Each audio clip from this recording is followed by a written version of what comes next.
In this video, I'm going to solve this question. Certain random variable x has CDF, capital F of x, given by this.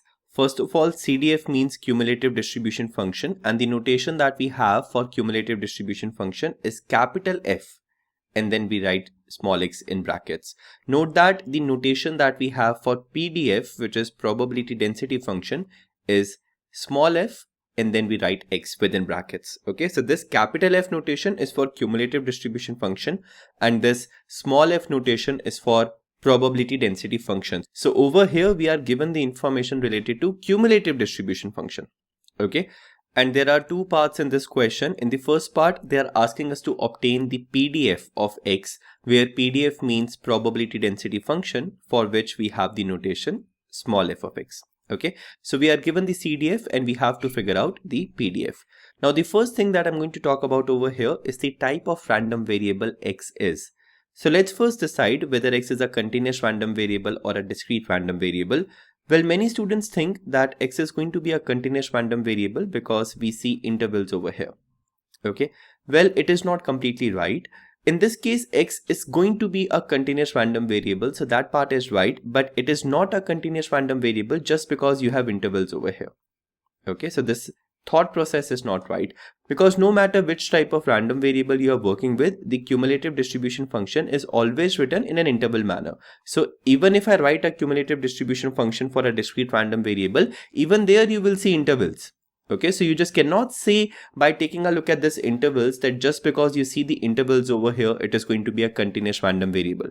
Okay, had it been small f of x, then we can talk in the terms of intervals. Okay, but when it comes to capital F of x, you cannot take a look at the intervals and say that it's going to be a continuous random variable. Okay, because no matter what random variable you have, I'm repeating this once again, no matter which type of random variable you are working with, discrete or continuous, when it comes to capital F of x, it always have intervals irrespective of the type of random variable we are dealing with.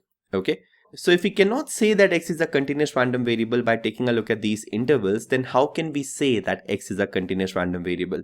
Well, there are multiple ways to talk about that. Over here, I'm going to show you a way in which I have drawn the CDF over here. So over here, this is the figure for the CDF. And in this graph that I have drawn for the CDF, you can see that there are no jumps.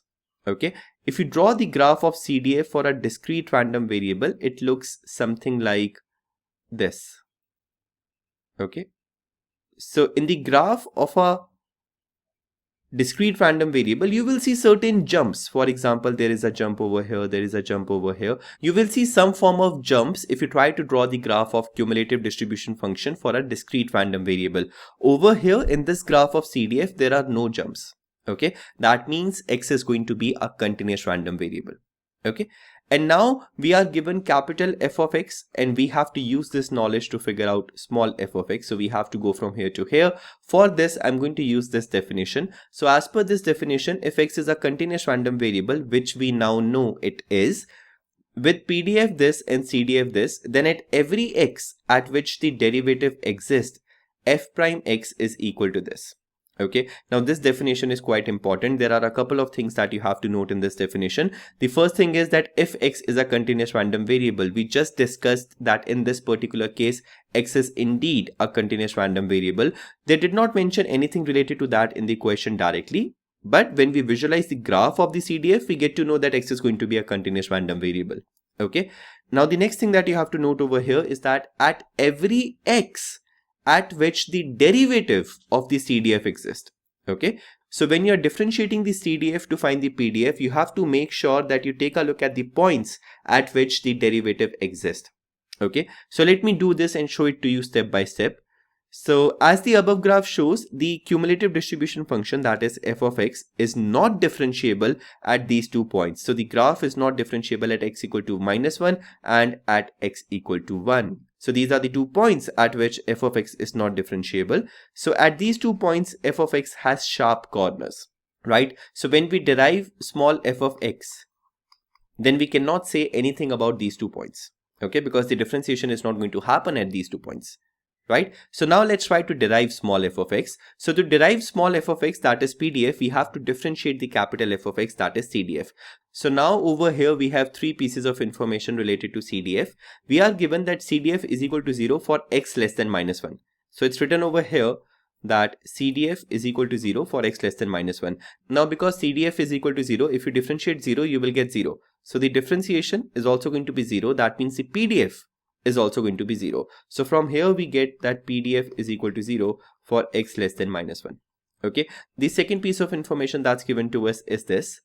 So we are given that CDF is equal to x plus 1 by 2 for this range of x. Now note that once you differentiate this CDF, so if you differentiate this, you will get that small f of x is equal to half. Okay, so the differentiation of x plus 1 by 2 with respect to x is going to be half. Now when you're writing the range, you cannot write this equal to sign over here because the differentiation is not happening at the point equal to minus 1. So when you will write the range over here, you will write minus 1 less than x is less than 1. Do not put an equal to sign over here because f of x, that is the CDF, is not differentiable at this point. Okay, and if you take a look at the definition, this is explicitly mentioned in the definition that at every x at which the derivative exists, then you're going to get the PDF. Okay, so that means the second thing that we are going to have is this. So this is the first thing that we got for x less than minus 1, right? This is the second thing that we got. Do not have an equal to sign over here. And now the last piece of information that we are given related to the CDF is that CDF is equal to 1. So this f of x equal to 1 for x greater than equal to 1. Now once again, f of x is not differentiable at x equal to 1. Okay, so when you differentiate this, the differentiation is going to become 0, right? The differentiation of 1 with respect to x will be 0. So f of x is going to be equal to 0, right? So small f of x is going to be equal to 0 for x greater than 1. Do not put an equal to sign over here because the differentiation is not happening at that particular point. So what is it that we are getting? We are getting that small f of x is equal to 0 for x less than minus 1. We are getting small f of x is equal to half for x between minus 1 and 1, and we are getting small f of x is equal to 0 for x greater than 1. Now I can combine this and this, right? Because small f of x is equal to 0 for x less than minus 1 and small f of x equal to 0 for x greater than 1. That means it is taking a non-zero value only in this range. So I can combine this and write it in this manner that small f of x is equal to half for this interval and 0 otherwise. So otherwise will include both of these cases, the first case as well and the second case as well, right? So this is the first part of this question. In the first part of this question, we had to find the PDF. We were given the CDF. So this is how you go from CDF to PDF. Basically, you have to do the differentiation only, but at the time of the differentiation, just be careful that what are the points at which the CDF is not differentiable. Okay, so that's the thing you need to be really careful about. So this is the PDF that we have got. Okay, now let's move to the second part of this question. In the second part of this question, we have to compute the probability that the random variable x lies between minus half and half. So now that we know the PDF, we can find this probability easily. And actually, I'm going to show you a couple of methods to find this probability. So you can use whatever method you feel comfortable with.